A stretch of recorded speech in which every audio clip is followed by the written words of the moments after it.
Hi, welcome back to Technology Review. I'm your host, Mac Jackson Jr. In this segment, we call it the Business Spotlight, where we talk about how important it is for businesses to be on top of your data.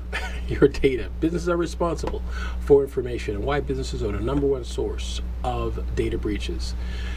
If you'd like to find out more information about my company, go to macjacksonjr.com, macjacksonjr.com. You can also search for Mac Jackson Jr. on Facebook, Twitter, Instagram, LinkedIn. You'll find information about my company, my business. Also, you'll find previous episodes and interviews on YouTube as well, from YouTube University, as they say, right?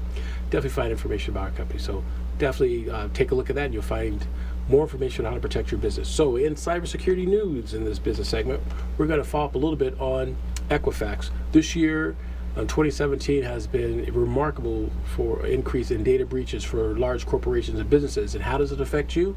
Well, folks, tis the season right now, especially the holiday season, Christmas season, that hackers are taking this information that they have stolen and acquired from their data breaches throughout the year, and they're selling this information in droves, folks. This information is sold in the dark net and the dark web.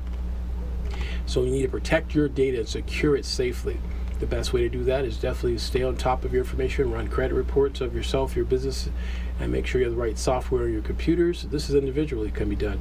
As far as businesses, what businesses need to do is very, very important. That businesses need to make sure for 2018, make a New Year's resolution and make sure you have your company employees trained.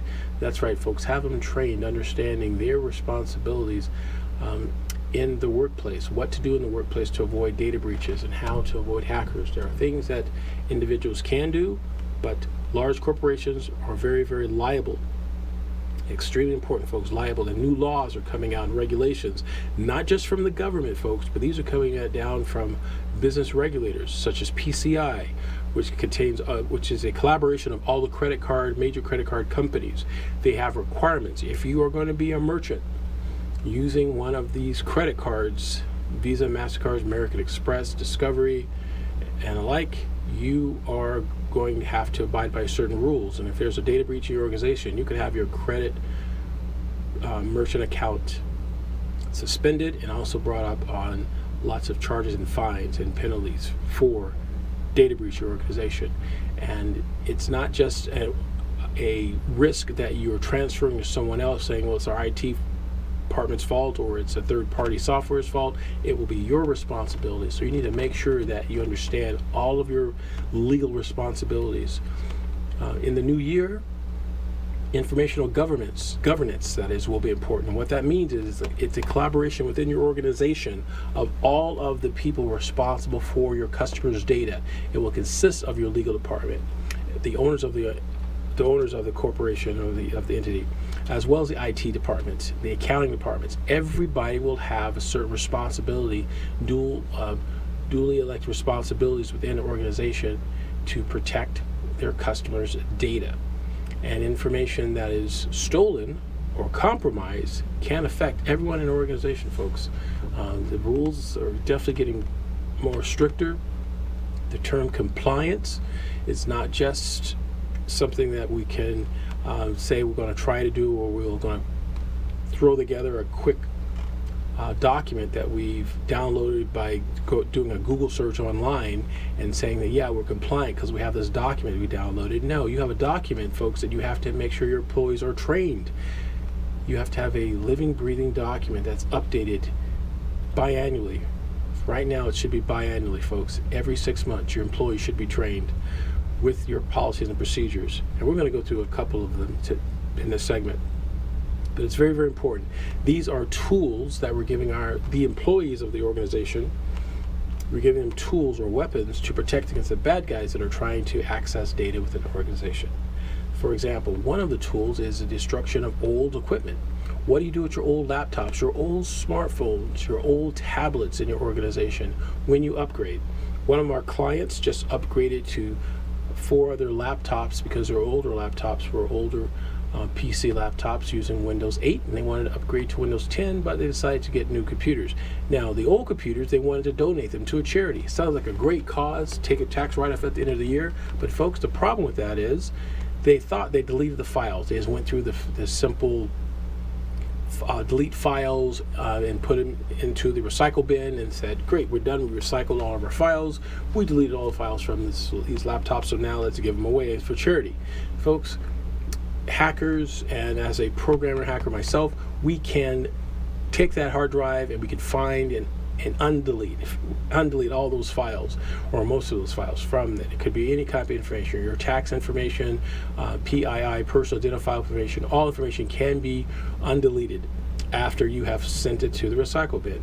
So it's important that those hard drives are either replaced or destroyed. The machines are fine, but the hard drives themselves should be replaced or destroyed.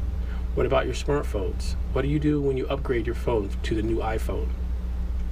You take your old phone in and have it upgraded. You either sell it or discard it or give it to someone.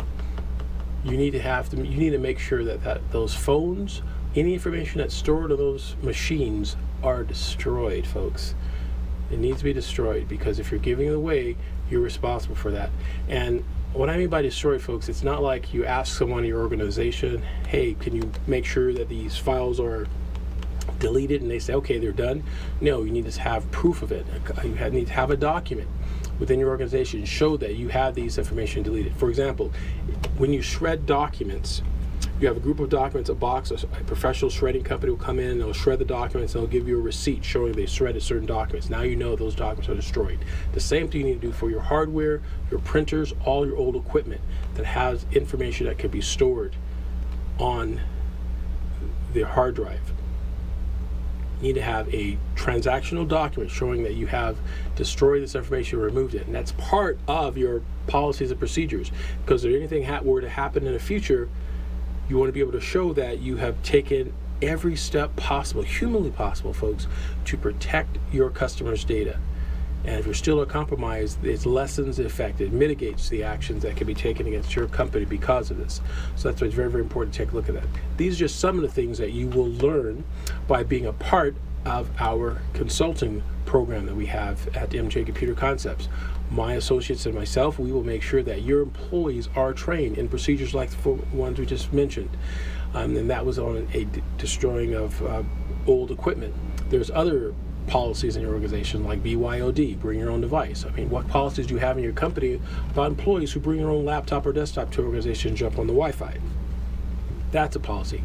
Your password policy, when you have your employees change their passwords. And what we don't want, folks, we don't want to have oral communication in the workplace. It doesn't mitigate any of the damages that can come against your company. You need to have a written policy about passwords, how they should be changed, when they should be changed, and about the storing of the passwords. Do you have a password management system? In our next segment, we'll talk about software programs we have for that to protect your business. But this is just some of the policy you should have. There's about 50 different policies, folks, 50 different policies that need to be updated twice a year within your organization.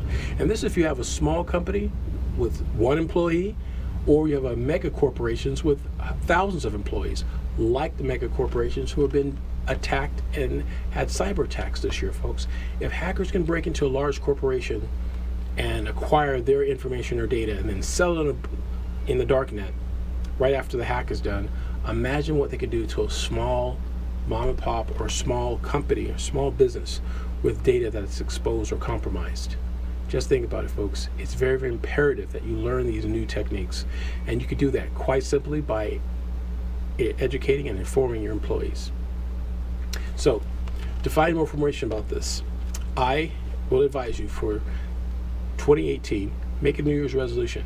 Have your employees trained. Contact my company, MJ Computer Concepts, or contact any cybersecurity consultant company throughout the world. If you're listening to us outside of Las Vegas or outside the U.S., contact a cybersecurity awareness company and have your employees trained. Have them train at least twice a year on the new policies and procedures. What a cybersecurity experts will do is we aim for hard for us to keep track of all the new techniques that hackers are doing and trying to get your data. And what we do is we try to bring that to you. Protect your business, folks. It's very, very important. Thank you for joining us. We'll be right back on our next segment on software to protect your business after these messages.